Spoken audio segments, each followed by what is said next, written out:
Opinion HD की videos देखने के लिए हमारा चैनल सब्सक्राइब कीजिए और पेज को भी लाइक कीजिए ताकि आप हमारी आने वाली तमाम वीडियोस से बाखबर रह सकें। मौजूदा जम्मू कश्मीर की जो जोग्राफियाई बुनियाद थी या हदूद थी वो महाराजा गुलाब सिंह ने 1846 में रखी थी। महाराजा जो थे वो महाराजा गुलाब सिंह उनका नाम था, लेकिन वो हिंदू थे। महाराजा गुलाब सिंह 1788 में जम्मू में पैदा हुए थे। उनके जो परदादा थे स्वरूप सिंह रंजीत देओ का जो भाई था उनके परदादा का, वो जम्मू का जो है वो जम्मू पर काबिज रहे और 1809 तक उन्होंने हुकूमत की। 20 साल की उम्र में जब महाराजा गुलाब सिंह के ख़ानदान पे बुरा वक्त आया तो महाराजा ने जो है वो मंगला किला पे जो किलादार की फ़ौज थी उसमें 3 रुपये माहवार तनहा साथ खाने पर जो है वो नौकरी शुरू कर ली।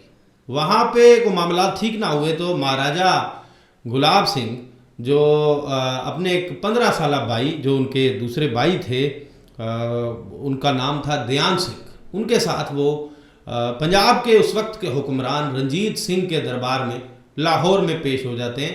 यानी 20 साल महाराजा गुलाब सिंह और 15 साल उनका दूसरा भाई देहान सिंह जो खासे एक्टिव थे और वो महाराजा के खासे क्लोज हो गए और उन्होंने महाराजा रंजीत सिंह ने उन दोनों भाइयों को 90 रुपये माहवार पर अपने दरबार में अपना ज़ाती मसाहब भर्ती कर लिया।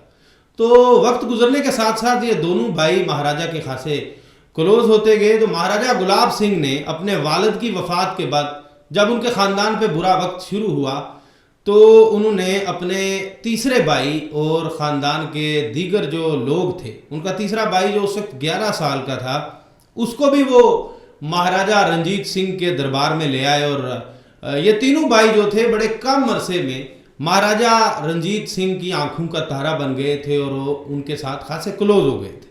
तो रंजीत सिंह जब जम्मू पर हमला आवर होता है तो महाराजा गुलाब सिंह उसमें उस वक्त खासा मुतरक रोल करते हैं। ये तीनों भाई महाराजा रंजीत सिंह के साथ मुतरक हो जाते हैं और जम्मू पे उनका हमला जो कामयाब होता है तो उसके बाद इनाम के तौर पर, इनको कारगुजारी के तौर पर महाराजा गुलाब सिंह को जम्मू का, जबकि देहान सिंह को पुंछ का और जो उनके तीसरे भाई थे जो उन्हें रामनगर का राजा बना दिया गया। अब ये महाराजा गुलाब सिंह है जो ये पहले मंगला किला पे नौकरी अख्तियार करते हैं, फिर ये जो है रंजीत सिंह के खासे क्लोज हो जाते हैं और उसके बाद चूँकि कहानी यही नहीं रुकती, ये अंग्रेज़ फ़ौज के भी खासे क्लोज होते हैं। अब आपको बताता चलूँ कि जो महाराजा का माहिदा हुआ था जम्मू कश्मीर पर हुक्मरानी का, वो बेसिकली मार्च 1846 में हुआ था। लेकिन डोगरा महाराजा को कश्मीर पर जो कब्जा था या जो कब्जे के बाद जो हदबंदी की गई थी मौजूदा जो रियासत जम्मू कश्मीर है उसकी, वो 1846 में हुई।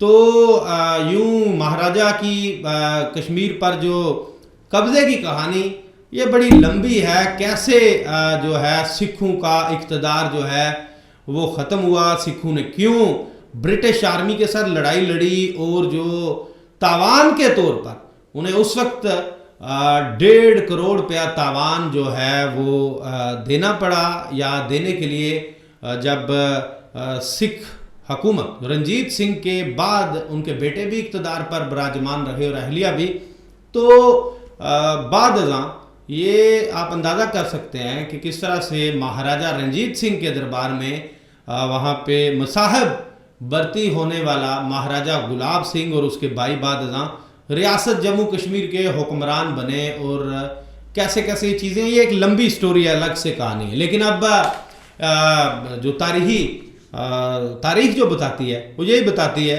कि ये लंबी कहानी है, उस पर बाद में कभी बात करूँगा। लेकिन महाराजा गुलाब सिंह का जो इंतकाल है वो तारीख के मुताबिक 2 अगस्त 1858 में श्रीनगर में हो जाता है।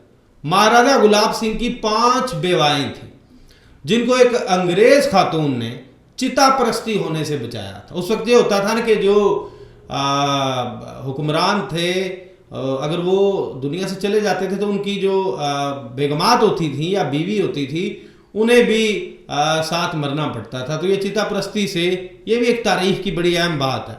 अब गुलाब सिंह की वफात के बाद उनके जो बेटे हैं रणबीर सिंह, वो तख्त संभालते हैं, तो वो मुल्क को तरक्की देने के लिए खासे काम करते हैं। तारीख यही बताती है। जम्मू कश्मीर के दरमियान, रियासत के दरमियान आमदोरफ्त के लिए एक सड़क की तामीर की उन्होंने, दीवानी और फौजदारी कवानीन बनाए, डाक का महकमा खड़ा किया, महकमा पुलिस बनाया, और कोहाला से श्रीनगर जो शाहराह है जो कंप्लीट होके बाद उसको उन्होंने शुरू किया था, जेलम वैली रोड कहलाती है, वो उसकी तामीर का संगे बुनियाद रखा। तो इस तरह से बेशुमार काम थे। लेकिन आज के लिए इतना ही। गुलाब सिंह की शॉर्ट सी स्टोरी मैंने बयान की, लेकिन गुलाब सिंह ने अंग्रेज़ों और सिखों के दरमियान जंग बंदी का मुआहदा कैसे कराया, और सिखों ने जो अंग्रेज़ों के साथ जंग लड़ी, और 19 जो एहलकार थे, फौजी एहलकार ब्रिटिश आर्मी के, वो साथ ले आए थे, जंग भी हार गए थे। वो बाद महाराजा गुलाब सिंह के ज़रिए अंग्रेज़ों को वो जो सिपाही थे वो वापस किए गए। ये एक अलग कहानी है, ये आइंदा किसी व्लॉग में आपको बताऊंगा। इसी के साथ इजाज़त चाहता हूँ। You are watching Opinion HD.